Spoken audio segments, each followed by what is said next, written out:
Déjà plus de 20 ans que Rémi cultive la terre. Mais aujourd'hui, le septuagénaire n'a plus besoin de statistiques pour comprendre que sa terre se dégrade.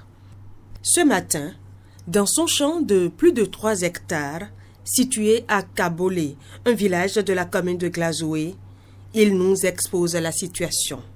Pour lui, il suffit de comparer ses récoltes d'aujourd'hui à celles d'il y a quelques années, et l'évidence est là.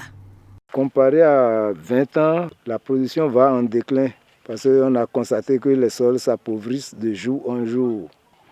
L'année passée, j'ai fait tout ça là, j'ai emblavé ça là, tout ce que vous voyez là, avec le riz, mais sur près de 50 casiers, je n'ai pas eu 500 kilos.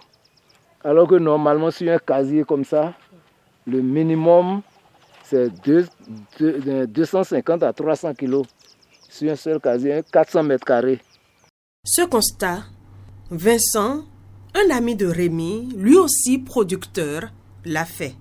Un sujet dont discutent très souvent les deux hommes. Il y a la dégradation des sols à notre niveau et puis il y a les rendements ça ne donne plus aujourd'hui.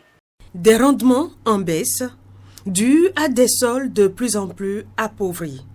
Et face à cette réalité, plusieurs projets et programmes sont mis en place par le gouvernement pour accompagner les producteurs dans la régénération de leurs sols. Au niveau de l'État, nous avons des documents politiques, des plans d'action, dont le plan d'action national de gestion durable des terres, à travers lesquels nous rédigeons des projets qui nous permettent de corriger un peu ce qui se trouve sur le terrain. Et au nombre de ces projets, Pivart Tefod, un projet de restauration et de valorisation des terres et des systèmes forestiers dégradés. Les technologies sont identifiées, les technologies de conservation des eaux de sol, et les gens appellent ça très souvent CES, les rotations de culture, les utilisations de plantes fertilisantes.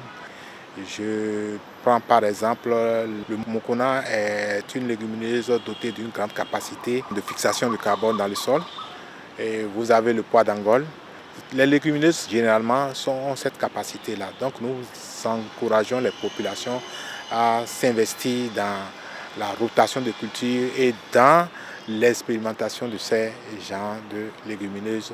Et c'est justement ce que fait Rémi dans son champ depuis qu'il a suivi des formations allant dans ce sens. Là maintenant, c'est une partie que j'ai réservée pour mettre le mokona. Ici maintenant, nous sommes dans un champ de légumineuses. Vous voyez, c'est là, c'est des légumineuses que j'ai mis ici. Là, ça va permettre à la régénération du sol. Après, quand on va enlever, je vais mettre encore du riz dedans. Ça va aider le riz à se développer.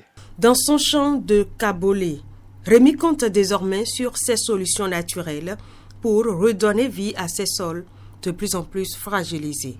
Il attend donc la saison prochaine pour constater si ces efforts vont véritablement porter leurs fruits.